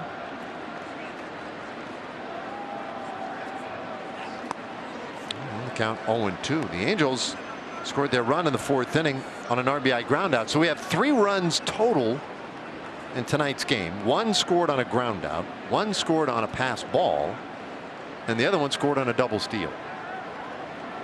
Welcome to 1968. This one fouled back, and we'll do it again. I don't mind it. I kind of like it. It's been interesting. Well, the double steal I loved, and it was good to see the Angels manufacture that run. It seems like that's a little bit of a lost art. So we have 5 hits in this ball game going into the top of the 7th inning. So we're finding ways to get it done. He stays 0-2 here on Lagares. Herget on a relief today of Dane Dunning. Dunning went 5 innings, allowed the 1 run on 3 hits, walked 2, struck out 3. Another good effort from Dunning. Herget was perfect in the 6th, and that one in there. Strike 3 called on Lagares, his first strikeout of the night.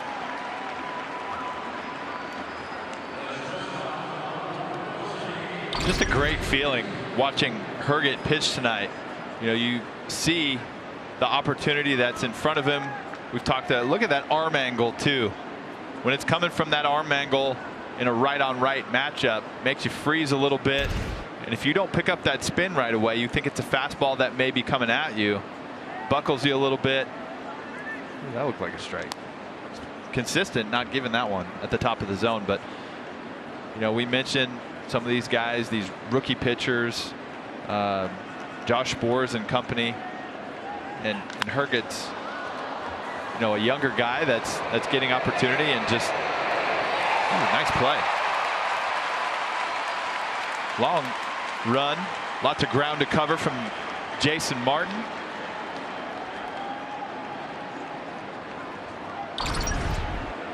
You see where he starts there in deep left field, pretty much straight up. This one takes him to the line. He almost has to come all the way over and foul territory. There was a lot of air underneath it, but you can see him hustling, sprinting hard to get over there. Well, 5 straight retired by Herget. Adam Eaton takes inside for a ball.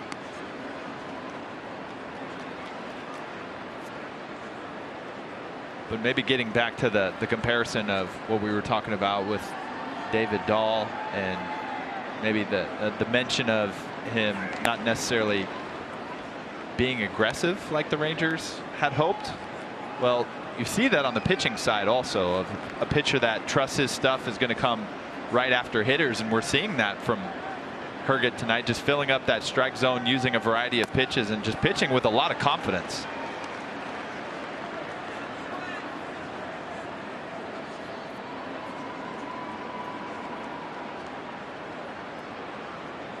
He looks fairly unflappable. Just sling it up there, see what they can do. 2-1 pitch, and there's a swing and a miss.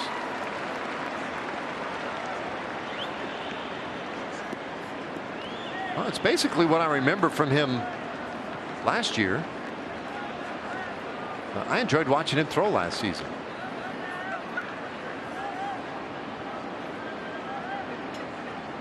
Two to Eaton, and a swing and a miss, and Herget just strides right on off the field. Another 1-2-3 for the right-hander. Jimmy Herget feeling good tonight. That fastball is working, and the slider is producing strikeouts. Looked like he thought it was the fastball, but catching him off balance. Rangers will hit in the bottom of the 7th. A little summary. Curtis Terry with his first major league hit. Yeah, that was the big story early.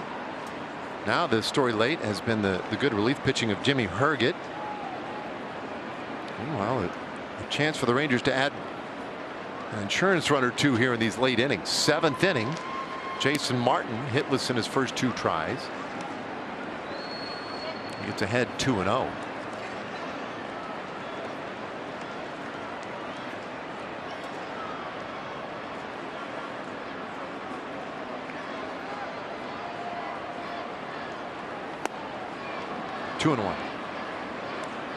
Jason Martin made a nice catch last inning, and we'll take another look at it. Statcast is going to show it to you. Sprint speed nearly 30 feet per second. It's a lot of feet to cover. 115, get under 1 fly ball. Oh, this one hit sharply out into right field. That's a base hit from Martin. He'll turn and go for 2. Eaton just coming up with it. Martin slams on the brakes at second. He thought about maybe a little bit more, but he'll take the leadoff double in the 7th inning. So many of these young guys starting to get comfortable at the major leagues, and it kind of reminds me a little bit of when Willie Calhoun came up. I knew the key to Willie hitting was just to make sure to get on that fastball. Once he did, he became a great hitter, and what the Rangers expected out of him. We're seeing the same thing. Curtis Terry did it earlier, jumped on a fastball. This is a really good swing. Ball jumps off of Jason Martin's bat as he hits it into that right field corner for a double. Right, so double barrel action. Left-hander Quijada and right-hander Myers going out there for the Angels. I mentioned it might be about 90 pitches on the limit for Rodriguez. He's at 83 now. And Curtis Terry, boy, he's buckled a little bit on that one. Curveball, strike 1. Curtis a double in the 2nd inning, and he popped out in the 5th.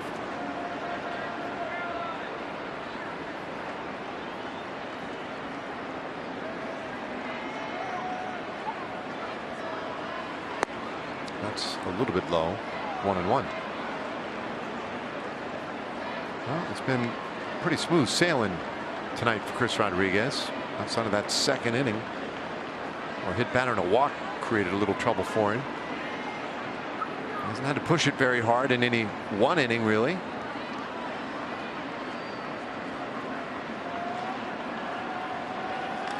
that ball hit hard out to center field. Marsh coming in. He won't get to it. It drops in for a base hit.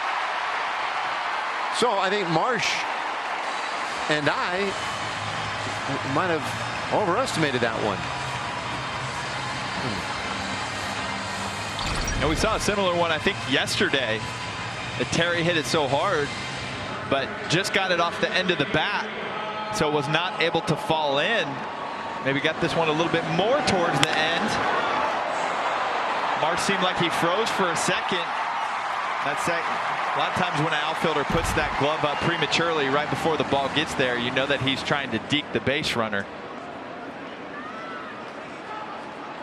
Joe Madden been working on that Sudoku all night, and he'll signal to the bullpen for a little help.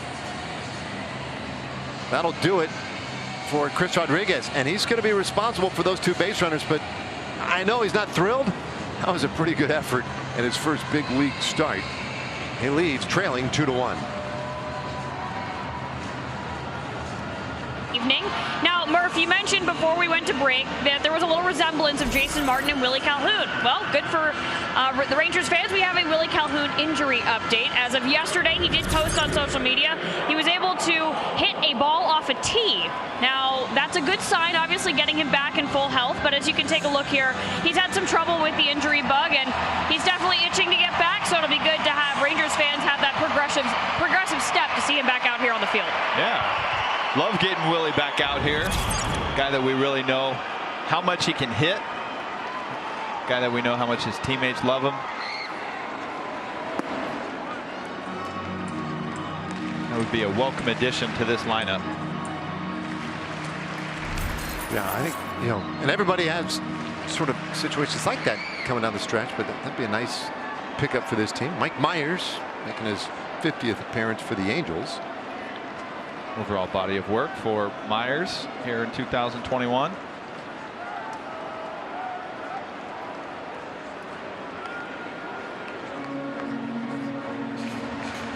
course, his job, he comes in here, and this is a tough spot for him.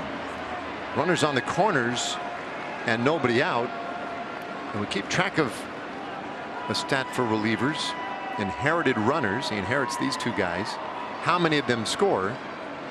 Well, he's allowed 12 of 14 to score this year. That's a really high number. But again, sometimes there's some context missing from those numbers, and you'd want to know, well, what were those situations that he inherited? This is a tough one here to imagine he could get through it without allowing anyone to score. So that's certainly what he'll try to do. The 1-1. And that one hit well out to right center. That'll be deep enough at the very least to get 1 home. Marsh makes the catch. Martin tags. He'll score. Heading to second. It just in there is Curtis Terry. That was a gamble on Terry's part. My goodness. But he moves up a base on the sac fly by Holt. It's now 3-1. Great to see Terry running a little bit. Great at bat from Brock Holt, and staying with the theme of the night, manufactured runs and playing small ball a little bit. We knew that Martin was going to score easily, but look at those wheels from Terry and the athleticism on the slide. Atta boy.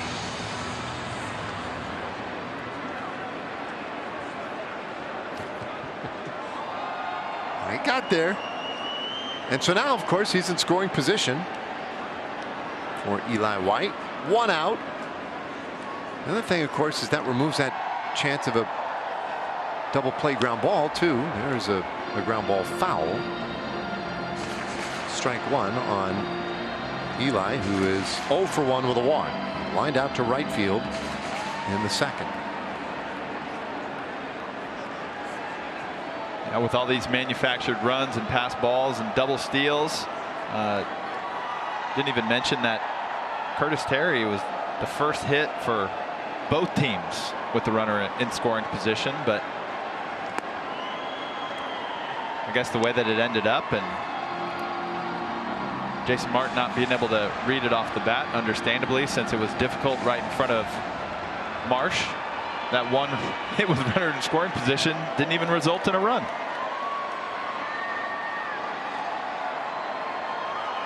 Certainly befitting of this game, the 1-1 pitch. This one A high pop up, foul ground, and that one should get out of play. It does. Ooh.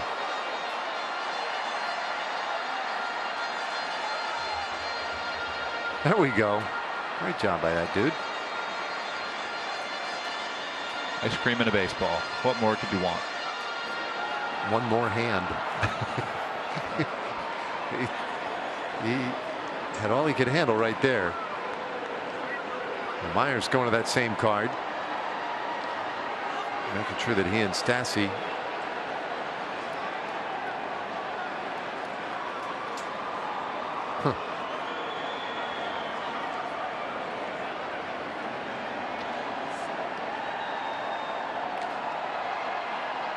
So Terry out there at second.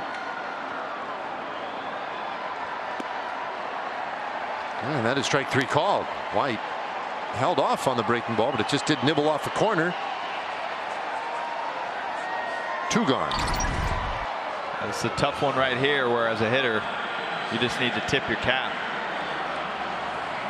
When it crosses the plate like this, it's not like Eli's off the plate. He's good distance away, ready for that fastball adjust to the breaking ball. And that one just caught the corner. Joe West has been calling it all night. Yeah, that's the thing. It doesn't look as strike-ish right there, but it has been a strike all night. Ball 1 now to Kiner-Falefa. He's 0 for 3. A run is in. Rangers have the 3-1 advantage.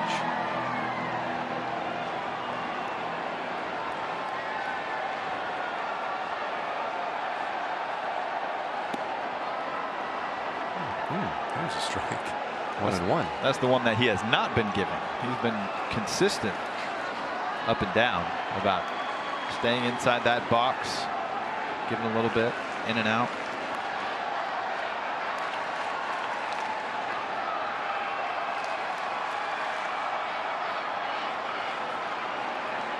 Myers going to a new set of signs on that card. 1-1 pitch. That is outside. And on the appeal, he did not go. All right, the bottom of the 7th, the Rangers leading by 2.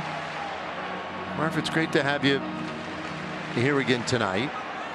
CJ was scheduled to be doing tonight's game, and I feel like we should let fans know why CJ is not here today. CJ's father passed away last night. He's been ill for quite some time, and last night passed away, and we miss CJ tonight, and our thoughts are with him and his family. Is this one up the middle for a base hit? Scores a run as Terry came in from second, and Isaiah trying to get into a little rundown. Couldn't quite get it done, but he adds a run, and that's first real RBI hit of the night for anybody in this game. And so the Rangers take 2 in the inning and have a 4-1 lead. We miss you, CJ. We'll see CJ tomorrow, by the way. He'll be back.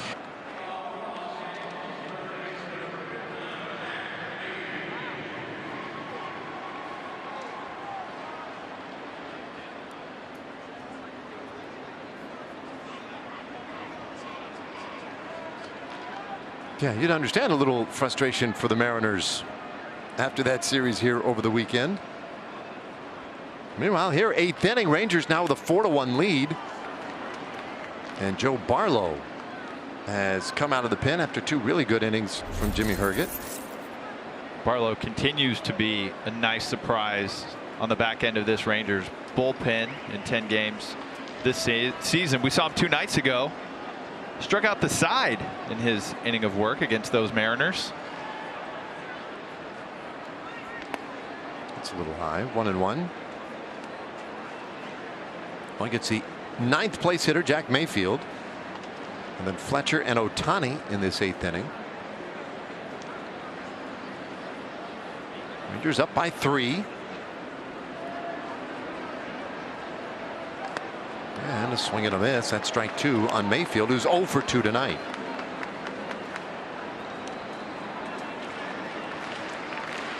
So Herget, 2 shutout innings, and not allow a hit or a walk, and struck out 2. About as clean as you can get. Stays 1-2 on Mayfield. And let's hear from Choctaw Casinos and Resorts. Want to make your own big plays? We'll see you at Choctaw Casinos and Resorts, exclusively for everyone.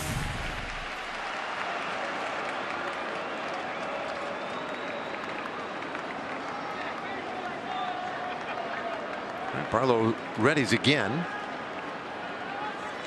And there's a swing and a miss. 96 with a fastball. He strikes out Mayfield, one away.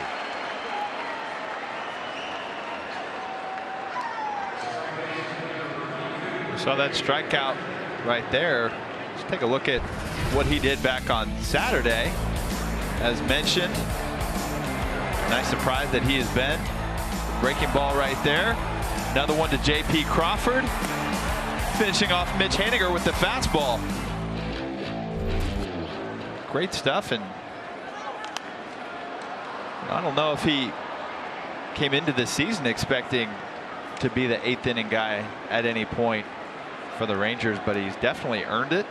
You know, we talk all the time about you can tell the quality of a pitcher's stuff and the way that hitters react to him. They react to their stuff, and it doesn't seem like a ton of these hitters are on his fastball.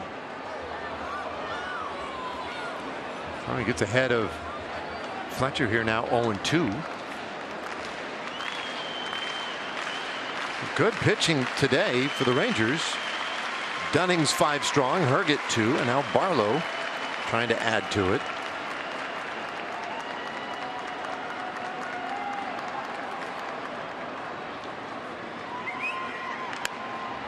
There's a bouncer left side of the infield. Good snag and a good throw from Holt. Nice defensive play to retire David Fletcher. It looked like Brock Holt used about every inch of extension that he could right there to field that baseball. Gathers himself nicely. Gets it across to low. Brock Holt's just one of those good old-fashioned trusty baseball players. Can do so many things to beat you. Consistent in his work each and every day at the ballpark. Another impressive play at third base for the Rangers. This might be their best series or best homestand in a while defensively. As Ohtani fouls one off. Strike one. Now the strikeout of Mayfield to start the inning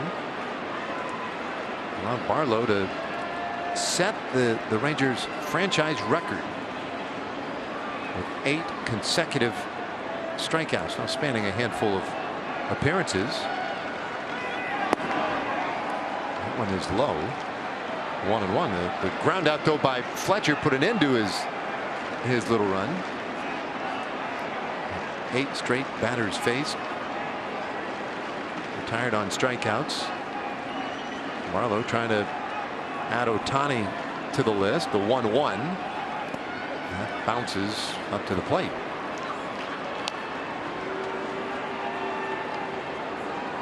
Ohtani's been quiet tonight. 0 for 3 with a strikeout. And the Rangers have done a reasonably good job handling him in general this year. You see that note there at the bottom of the screen, a .222 batting average this year for Shohei against Rangers pitching.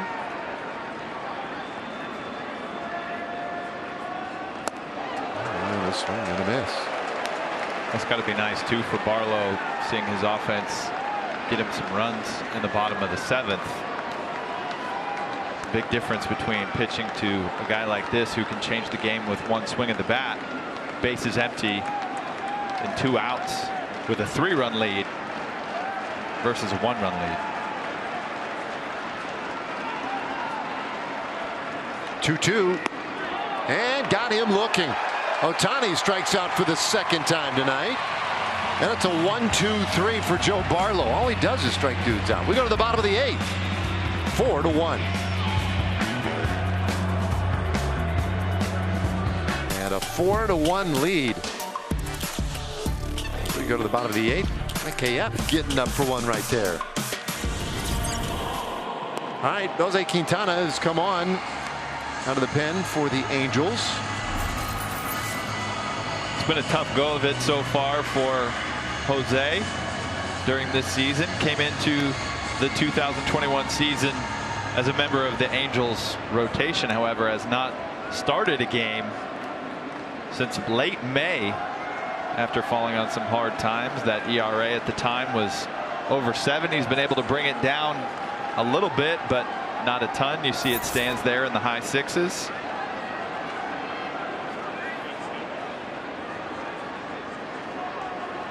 Well, he gets the 8th inning tonight. In a ball game, the Rangers lead by 3. He'll face the 3, 4, and 5 hitters. Pardon me, 2, 3, and 4 hitters.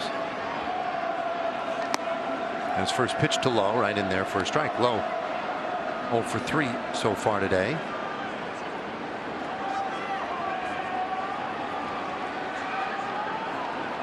He told me he's getting tired of hitting singles, though. That's why he wanted one of Bombi's bats tonight. Maybe there'd be a little extra power in that thing. I don't know if the night doesn't go as planned for Lowe, if he'll stick with that bat or not. My concern for him was, I said, well, just don't break it. You don't want to break his bat. He's big and strong. I said, don't worry about it. He's got plenty. I think they all have plenty. Maybe you just need to use somebody else's bat to remind you how much you like your own. That could be, yeah.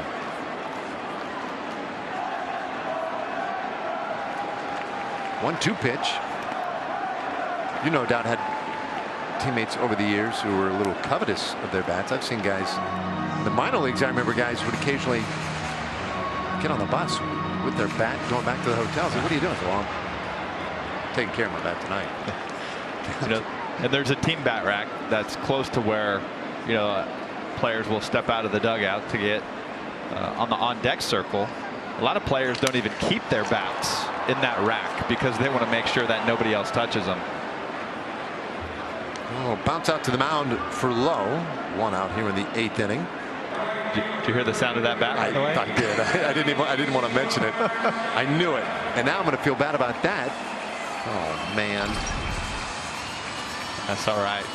Quintana, he does have a quick arm. He hides the baseball, and so the ball can tend to get on you quickly, especially a little bit more difficult when you're left-handed in that matchup. So you can understand the frustration from Lowe and the difficulty just catching that baseball out front. So now here is El Bombi. Maybe he's really mad now about Lowe breaking his bat, and he'll take it out on a pitch from Quintana. This ball belted out to center field. Marsh goes back, and he makes the catch for the 2nd out of the inning. That was going to work out pretty well right there. Just short. 2 away.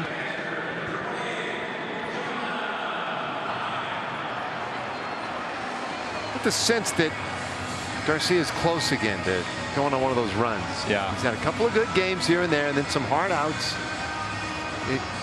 Maybe you've heard this before, David. It's looking a little hitterish. That's right. Yes, I think more importantly, he just needs to stay the course. You know, when you're that right there, don't let it frustrate you. I was nearly 110 off the bat, so use that to your advantage. Keep slowing the game down. And kind of what we've talked about similar over the weekend. I think the big key for him is not chasing. We've seen it in a few at bats tonight. You know, mainly Curtis Terry's at bat for his first major league hit. There were a few pitches right around the strike zone that he could have easily swung at and got himself in a hole if he did. They were more pitcher's pitches and obviously ended up being balls. But let him go. Got himself into a 3-1 count. I think if Adolis Garcia is getting himself into 3-1 counts, getting fastballs in the heart of the plate, we know he's going to do damage.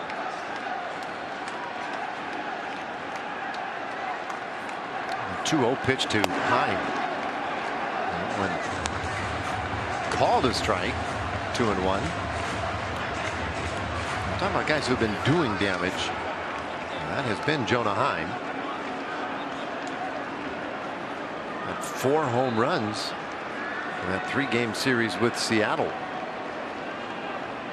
2-1 pitch and strike 2.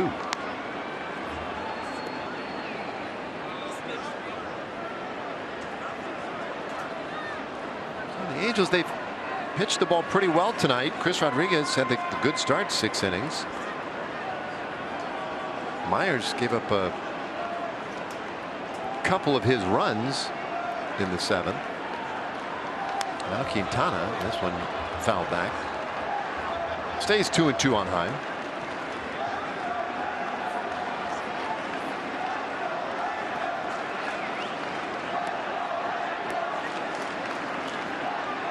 I got a crowd tonight over 20,000 on a Monday night. 20,533 here this evening.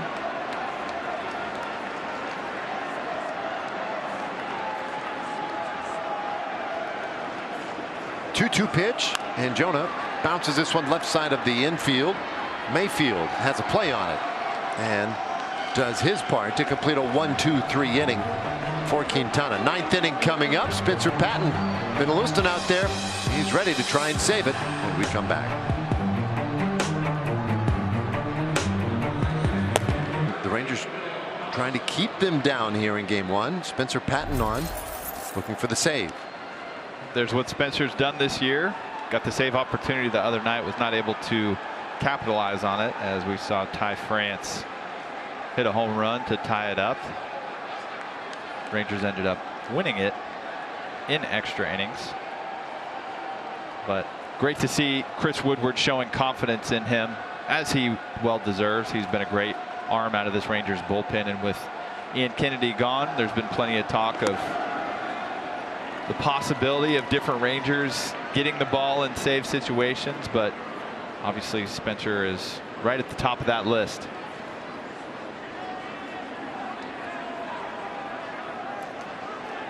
Gosselin, the first hitter, takes the ball there, 1-1. Gosselin, Stassi, Marsh rather, the men do.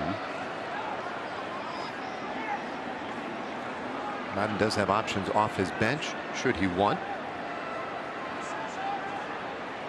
1-1. And there's a strike. So if the Rangers can hold on, it would be a 3-game winning streak on this homestand. Of course, remember they swept Houston in 3 here earlier this year. Another home sweep this season, I thought. Oh, Kansas City. Well, that was on the road. No, that was here. Sorry, Dave. Just working some things out over here by myself. Yeah, so they swept Kansas City here as well. This one in the air, out to center, hangs up just a touch. Plenty of time for White to get to it. 1 away.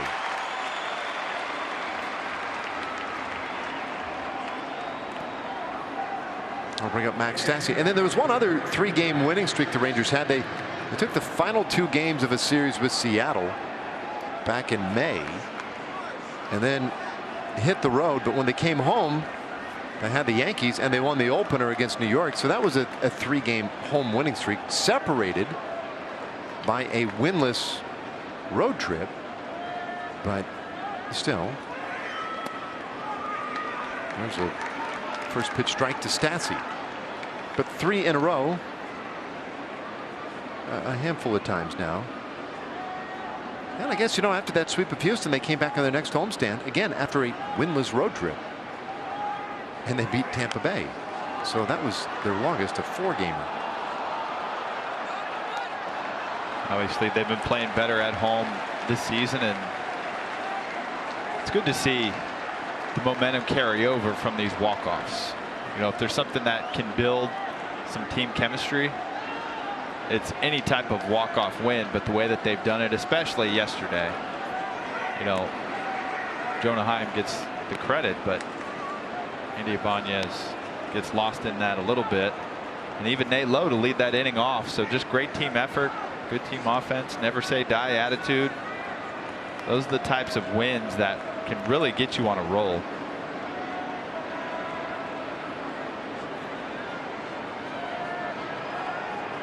1-2 pitch. And a swing and a miss. Strike 3. He strikes out Stassi. 2 gone. And so Patton needs 1 more.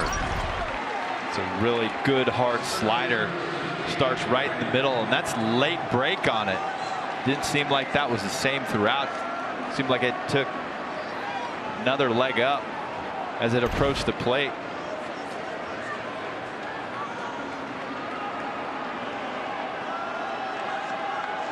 All right, so Marsh, last chance for the Angels, and a breaking ball in there, strike 1. Marsh 0 for 3 in this one tonight. Angels 1 run on just 3 hits.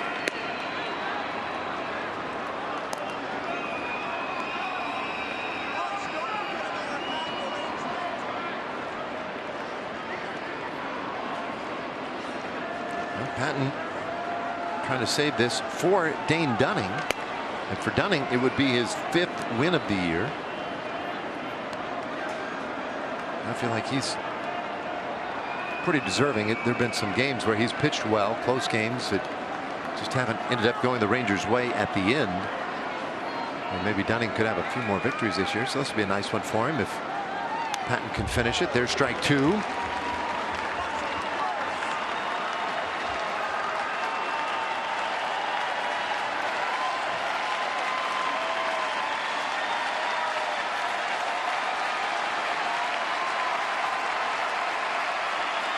Some of the fans to their feet here. 2-2. Whoa. Slipped. Full count.